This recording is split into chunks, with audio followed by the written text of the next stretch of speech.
Catastrophic bleeding and how to use an improvised tourniquet.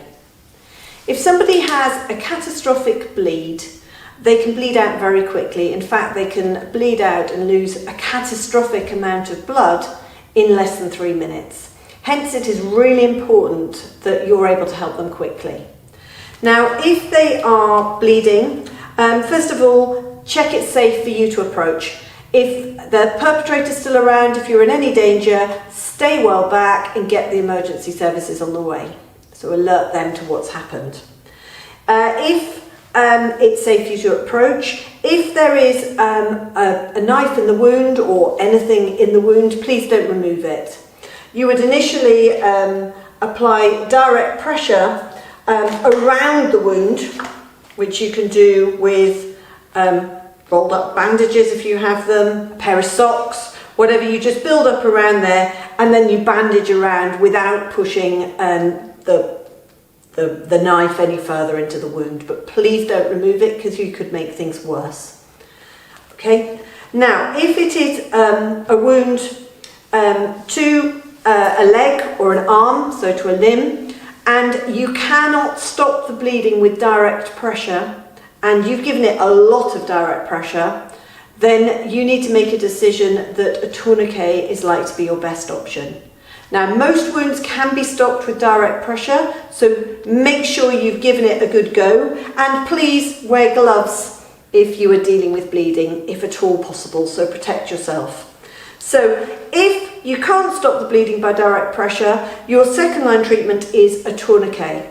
Now, this is a proper manufactured tourniquet, but I just wanted to show you what you're trying to achieve. So with a manufactured one, you put it through the buckle here, you pull it back like that, so you put it on so it's tight onto the limb, and then this is your windlass.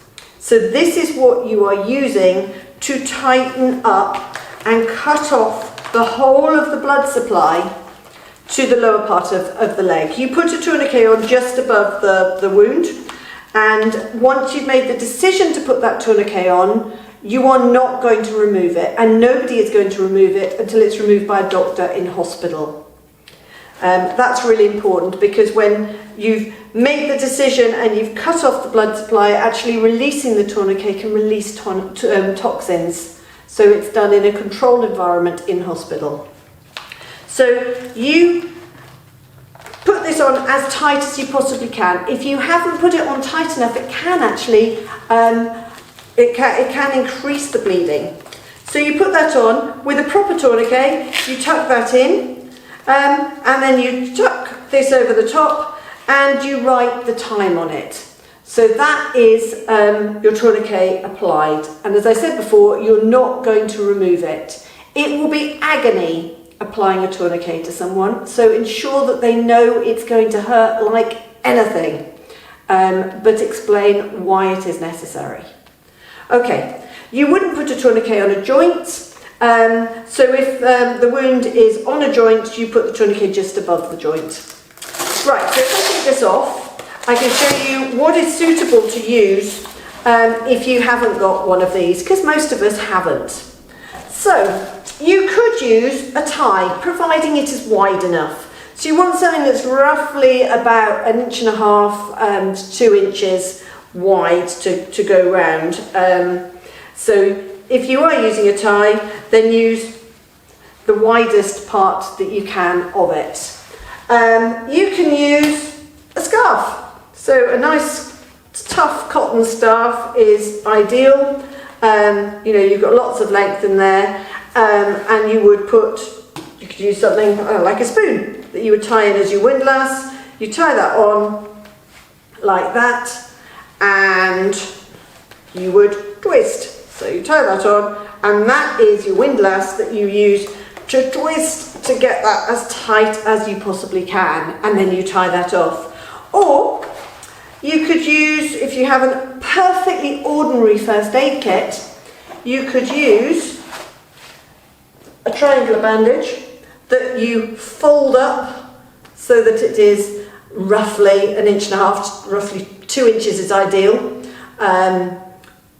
side, and then you put that on, again just above the wound, tie that round, and in your first aid kit you're likely to have a pair of tough cut scissors.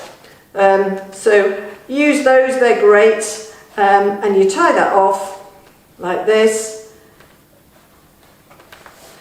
and you wind it up. Now same thing goes, you put it on as tight as you possibly can, you tie it off, so I would be threading this through and tying it off so that that is no way that is going to come off. Tie it on tightly, tie it round. Make sure you note the time very prominently there, and that you keep a separate note of the time so that when you're handing over to the paramedics, they know that this person has a tourniquet on and when it was applied. Make sure you keep an eye on their breathing, and once you've controlled the bleeding, if they're unconscious and not breathing, you need to commence CPR immediately.